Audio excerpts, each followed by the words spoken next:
তো বন্ধুরা, তৃতীয় দিন আমরা চলে গেছিলাম প্রথমেই কোণারক মন্দিরে, যেটা হচ্ছে সূর্য মন্দির। এবং এই সূর্য মন্দিরটি একটি অপরূপ নিদর্শন আমাদের ভারতের ইতিহাসের। কারণ এর সাথে কিন্তু মহাভারতের একটা যোগ রয়েছে। বলা হয় এখানে কর্ণ যে সূর্য কবচ পরতেন, অর্থাৎ তার সূর্য কবচ এবং কুণ্ডলী, সেটি কৃষ্ণ এই সূর্য মন্দিরেই রেখে গেছেন। এবং পরবর্তীকালে যখন কৃষ্ণের আবার পুনর্ভাব হবে বা পুনর্জন্ম হবে, সে তখন কিন্তু কৃষ্ণই এই বা কর্ণই আহ, এই সূর্য মন্দির থেকে তার সূর্য কবচ উদ্ধার করবে। এই সূর্য মন্দির কিন্তু একটি অপরূপ নিদর্শন আমাদের বাংলার ইতিহাসের এবং ভারতের ইতিহাসের। কারণ এই সূর্য মন্দির একটি অপরূপ হস্তশিল্পের প্রতিনিধিত্ব করছে আমাদের ভারতের ইতিহাসে। তো বন্ধুরা, কোণার্ক মন্দির দেখার পরে আমরা চলে গেছিলাম নন্দনকাননে।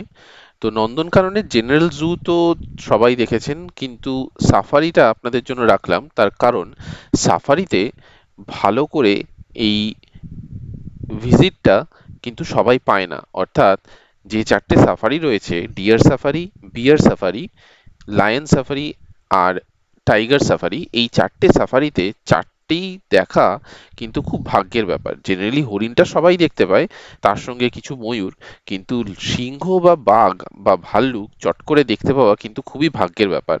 তো আমরা যে চারটেতে গেছিলাম, চারটেতেই প্রচুর পরিমাণে হরিণ তো দেখেইছি, বেশ কিছু ময়ূরও দেখা গেছে। আর তার সঙ্গে খুবই ভালো মতো বলতে গেলে প্রায় একদম বাসের কাছেই, গাড়ির কাছেই ভাল্লুক, সঙ্গে সিংহ এবং বনের রাজা বাঘ কিন্তু একদম ভালো মতো আমাদেরকে দেখা দিয়েছিল। তো এখানে আপনারা দেখতেই পাচ্ছেন কিরকম ভাবে বা ভাল্লুক বা সিংহ বা বাঘ নিজেদের মতো রয়েছে, কিন্তু আমরা তাদেরকে খুব ভালো মতো দেখতেও পারছি। তো বুঝতেই পারছেন এই সাফারিটা কিরকম। আর নন্দনকাননের সাফারিটা যদি না করেন তাহলে কিন্তু খুবই বড় মিস করবেন। শুধু জু তো অনেকেই দেখে আসে, সে তো প্রত্যেকটা স্টেটে একটা করে জু রয়েছে। নন্দনকানন জু এর স্পেশালিটিটা একটু আলাদা, কিন্তু তাছাড়াও সাফারিটা কিন্তু সব থেকে আলাদা। নন্দনকানন গেলে সাফারিটা অবশ্যই করবে। চতুর্থ দিন পুরীতে আমরা চলে গেছিলাম চিল্কা লেকে। চিল্কা লেক ভ্রমণে যে প্যাকেজটা, সেটা কিন্তু আমরা অনলাইনেই বুক করে নিয়েছিলাম।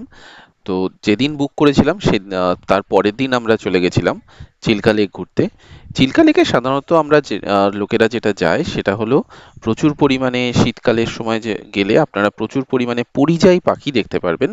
আর তার সাথে মেন সাইট হচ্ছে ডলফিনের, রিভার ডলফিন প্রচুর রয়েছে। তো সেই ডলফিন দেখার জন্য এখানেও কিন্তু ডলফিনটা কিন্তু খুবই ভাগ্যের ব্যাপার। যদি ভাগ্য সহায় থাকে, ডলফিন কিন্তু অবশ্যই দেখবেন। আর এই যে সাদা সাদা পাখিগুলো দেখছেন, যেগুলোকে রিভার গালফ বা সি গাল বলা হয়, এগুলো সাধারণত সারা বছরই চিল্কা লেকে থাকে, বাট শীতের সময় একটু বেশি পরিমাণে দেখা যায়। আর এরা কিন্তু নৌকার তালে খুব সুন্দর, নৌকার সাথে তাল মিলিয়ে খুব সুন্দর ওড়ে। আর এদেরকে খাবার দেওয়ার মতো আপনি অনেক কিছুই দিতে পারেন, যেরকম আপনার চিপস দিতে পারেন বা কিছু চিড়ের প্যাকেট নিয়ে যেতে পারেন। সাধারণত চিল্কা লেকের ধারেই দোকানে পাওয়া যায় সেগুলো। ছড়িয়ে দিলে এই পাখিগুলো কিন্তু খুব পরিমাণে আসে, আর একসাথে ঝাঁক বেঁধে আসে, দেখতেও মজা লাগে। তার সাথে যেভাবে ওড়ে, ছবিগুলো কিন্তু খুব দারুণ আসে। আর ডলফিন দেখা, আমাদের কিন্তু ভাগ্যে খুব সুন্দর ডলফিন দেখা ছিল। আমরা এত সুন্দর ডলফিন দেখতে পারবো সত্যিই ভাবিনি। চোখের সামনে এতগুলো ডলফিন, প্রায় চারটে কি ছটা ডলফিন একসাথে খেলা করছিল জলের মধ্যে, আর সঙ্গেই পাখিগুলো উড়ে বেড়াচ্ছিল। তো খুবই একটা ভালো দৃশ্য। এবং যে কটা বোট সেখানে ছিল, অনেকগুলো বোটই ছিল আমাদের বোটটা ছাড়াও। তো যে কটা বোট ছিল প্রত্যেকেই কিন্তু ডলফিন সাইটিংটা খুব সুন্দর পেয়েছে। আমরা কিন্তু অনেকগুলো ডলফিন এবং অনেকক্ষণ ধরে আমরা ডলফিন দেখতে পেয়েছিলাম আমাদের এই গোটা চিল্কা ভ্রমণে। তো আপনারা যদি পুরী ভ্রমণ করেন, সঙ্গে চিল্কাটা রাখতে পারেন একটা দিনের জন্য। চিল্কা লেক ভ্রমণের পরে, চিল্কা লেক থেকে উঠে আসার পরেই যেটির ঠিক পাশে রয়েছে চিল্কা মিউজিয়াম। এই চিল্কা মিউজিয়ামে গেলে আপনারা অনেক রকমের তথ্য চিল্কা সম্পর্কে পেয়ে যাবেন। এবং এছাড়াও এখানে কিন্তু লাইভ অ্যাকোরিয়াম মিউজিয়ামও রয়েছে।